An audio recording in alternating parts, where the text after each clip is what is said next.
Alamin natin ang latest mula sa Malacanang. Arrest number 14, Let Narciso, please come in. Miss Let. Lakay aminado si Pangulong Ferdinand Marcos Jr. na maraming polisiya sa bansa ang pinaglumaan ng panahon at kailangang baguhin at rebisahin.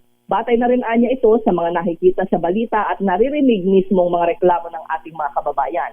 Sa kanyang bagong vlog, iginiit ng Pangulo na kailangang padaliin ang pamumuhay ng mga Pilipino. Naniniwala ito na ang sistema ay dapat nagdadala ng ginhawa sa tao at hindi sakit ng ulo. Pero binigyang diin ni Pangulong Marcos na para maging epektibo at matagumpay ang mga polisiya ay kailangan rin ng kooperasyon ng mamamayan. Mayroon kasi anyang mga polisiya na hindi popular pero kapag binigyan ng pagkakataong maipatupad ng tama ay maganda naman ang resulta. At kaugnay nga niyan, hinikayat ng Pangulo ang publiko na magmungkahi ng mga polisiyang makatutulong na solusyonan ang mga problema ng bansa. Lakay? Baya tama yan, Miss Let. At siguro po magbigay din ang direktiba ang Malacanang ay Secretary Ralph Recto. Baka pwede pong maglabas ba ng pwede parang sa opisina, mga circular, may mga ganyan na ang mga government agencies, pag kami mga humihingi ng tulong sa kanila, lalo yung mga medyo may edad na, Diyos ko, pwede ba bigyan ng priority, saka huwag naman pahirapan? Yung ang daming requisitos, ang daming requirements na hiningi, Miss Let, ha? Pabalik-balik, ha? Pagkatapos ang senior citizen, lolo-lola na hindi naman teki, pagkatapos hingan pa ng maglag ng ganito, kung ano-ano. Registration online. Oh, pwede ba dapat sa inyo na yan? Dapat tutulungan niyo yung mga hindi teki, ha? Hindi pabalik-balik pa. Kapag seniors talaga, dapat lahat ng convenience ibinibigay ko sa kanila. Hindi natin mapapaghanapan na updated sila sa technology. Dapat may mga staff kayong umaalalay sa mga ganyan.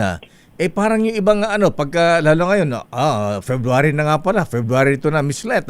Di ba pagka January may mga mga bayaran na amilyar, mga buwis, ha? Dapat ganyan yung ibang LGUs dyan. May mga magaling na LGUs dyan pagka nagbabayad ka ng buwis Miss Let, ha? Abay pagka marami, abay may pakape pa, may pamerienda pa, di ba? Kasi magbabayad ng buwis ha?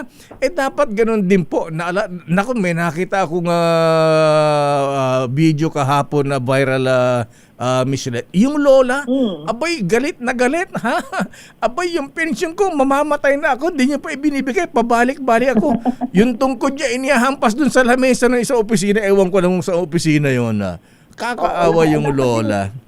Dapat din kayong mga empleyado talaga na nagsiservisyo. Dapat maging friendly kasi hindi natin ba itatanggi. Minsan lakay may mga masusungit. Ayan yung video.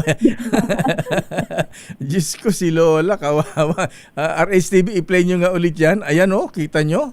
Diyos ko, si lola, mukhang 4 na oras na ako nakapila! 60 taon ako nagtrabaho! Mga congressman may kotse, may allowance na milyon! Kami lumalangoy sa pawis! Mamatay na ba ako bago ko makuha ang pension ko? si lola, pension, SSS yata yun o GSIS ba yan? Diyos ko, makita mo si lola parang galit na galit. Naku, Diyos ko, baka ma-high blood pa dyan. Ay na, yung mga ganyang sitwasyon ba, Miss Let, na dapat sabi nga ni Presidente, dapat pagaanin lakay yung buhay ng mga Pilipino. So, dapat hindi na talaga pinahihirapan sa mga sistema sa gobyerno. Ayan, Secretary Ralph Recto, ayan po mga simpleng bagay pero para sa mga maliliit, mahihirap na kababayan natin, napakalaking bagay na yan kung sila ay maayos na mabuti, maasikaso, di ba? Tayo na nga lang na hindi naman tayo naman hindi pa naman senior citizen pagka pabalik-balik naasar tayo, di ba? Na ganun ba?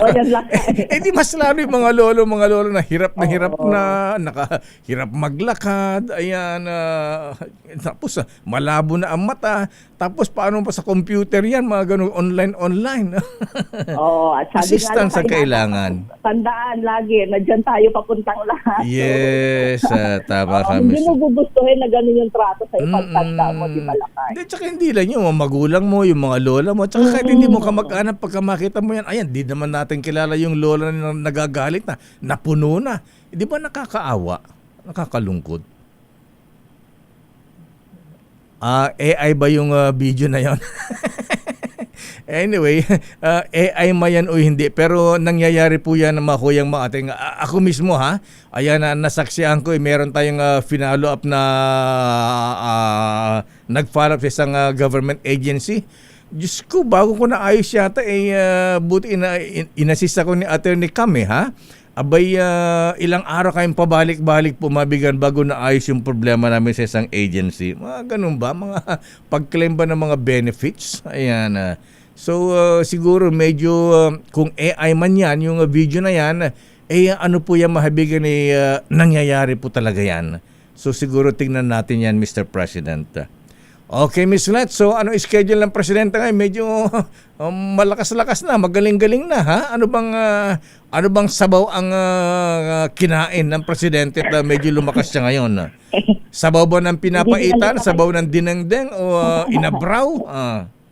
Hindi na binanggit lahat. Siguro naman iba-iba kasi kung pare-parehong sabaw, baka nagsawa naman yung presidente noon.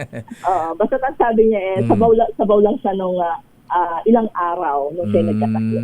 Ayan. So, back to work na ang presidente? Oo, Lakay. Ngayong araw ay mayroong bisita si Presidente sa Malacanang.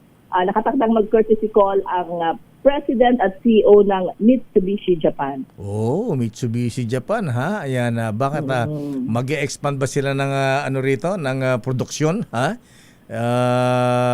Tatapatan ba ang Toyota? Oo, binanggit nila yan dati, Lakay, pero ang nagbanggit ay yung dati pang President and CEO. Pero yung ngayon ay si Katsuya Nakanishi, siya na yung bagong presidente, Lakay. Pero dati may binanggit, Lakay, na nag-commit sila ng 7 billion pesos investment sa susunod na 5 taon daw dito sa Pilipinas. Ayan. Okay, so hindi siya lalabas sa opisina lang siya. Hindi siya, walang out of town. Wala pa sa ngayon, Lakay. Yun lang yung in-advise na schedule niya para ngayong araw. Yung courtesy call. Okay nga, Rod. Maraming salamat, Miss Let, mula sa Malacanang. Good morning, Bansay, Lakay. Dummy.